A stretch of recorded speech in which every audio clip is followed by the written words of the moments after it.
All right. Is there anybody out there like me who gets excited when you see an example of people demonstrating their faith with such boldness and courage? I don't know. I just always do because I resonate with it. I crave to be more bold in so many different ways, in every way.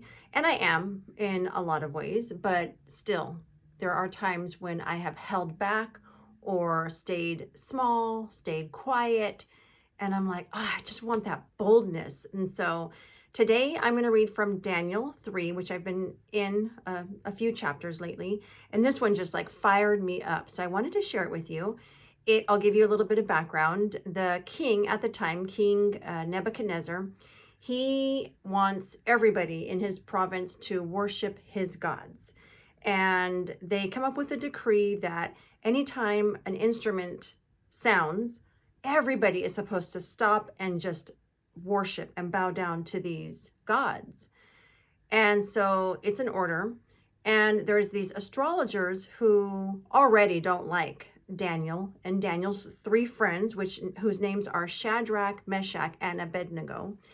And so they tell the king, these guys are not, they're still praying to their God and not yours. And so the king becomes enraged and furious, and he confronts them and he tells them, I'm going to give you one last chance to bow down and worship these gods that I have set up. But if you refuse, you're going to be thrown into the fiery furnace to die. And then he kind of taunts them by asking, and then what God will be able to rescue you from my power? And so here's the response that just got me super excited. Verse 16 in chapter 3 of Daniel says, Shadrach, Meshach, and Abednego replied, O Nebuchadnezzar, we do not need to defend ourselves before you. If we are thrown into the blazing furnace, the God whom we serve is able to save us. He will rescue us from your power, your majesty.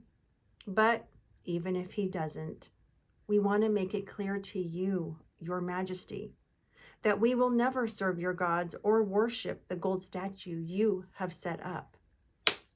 I just love this so much because there's so much in here. First of all, there is still a sense of respect and regard for the king, for who he is. They address him respectfully. Oh, Nebuchadnezzar, your majesty, a couple of times in there. There's no yelling or screaming or being defensive in here at all. It's just simple, direct, firm, without any wavering whatsoever. We do not need to defend ourselves before you. And I love that because whenever you are standing in your truth, you don't get riled up. You don't need to get worked up. You should have a confidence about you that comes from the inside out, where you don't need to raise your voice. You don't need to repeat yourself.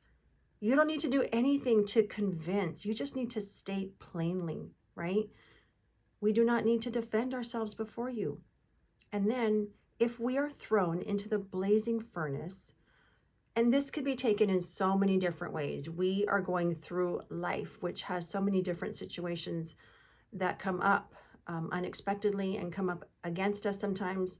Think about in your marriage or in your relationships, in your parenting, with your coworkers, in your job, in your career, throughout all the different things that you take on, that you go through life. You could be thrown into a blazing furnace, right? It says, if we are thrown into the blazing furnace, the God whom we serve will save us. Or it says he is able to save us. And that is the truth in all things. God is able when we're not. And that's who we put our trust in. So in God whom we trust, he's able to save us. So in other words, you're going to be okay because that's who you serve. That's who lives inside of you. It says he will rescue us from your power, your majesty. He's greater, he's bigger, he's mightier. But even if he doesn't, because a lot of times in life when we're praying for something, for God to intervene, for God to show up and do something, work something out, a lot of times he doesn't do it the way we hope to see it. But we say, even if he doesn't, and I love that reliance and trust so much. Even if he doesn't, we want to make it clear to you, your majesty, We'll never serve your gods. We'll never worship. We'll never compromise. We'll never turn away from God to things that are against God. It doesn't make sense. It doesn't work that way. Even if he doesn't, we want to make it clear, we will never serve your gods or worship the gold statue that you have set up. So so it goes on. So they make this clear. They make this statement. He's furious. He throws them into the furnace. He turns up the heat, I believe by 7 times the normal heat. And God saves them. They are spared. And so then, of course, the story goes on. He's amazed and he is just like praising their God and sharing with everybody that everybody needs to honor the God of all gods. And it goes on. But I just love the boldness and the courage in here. And when I think about it, it just applies to everything in life that we go through. I want to be more bold. I want to be more bold in standing in my truth, in facing all sorts of different situations in life. I want to have the courage and the boldness and the confidence of knowing that I'm walking with God. I'm partnering with God. God goes before me. God is behind me. God is always with me, always leading the way. He's always there. And that alone is where we can draw boldness and courage from. I love it. I hope you do too. Okay, so that was Daniel 3, and it was 16 on, but all of Daniel 3 is good, and all of Daniel is good.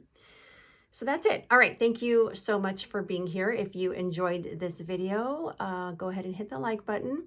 And if you're not subscribed and you want to learn a little bit more about just the Word of God and learn along with me what he is saying to each of us, I invite you to subscribe so that you don't miss a video each week when I release it.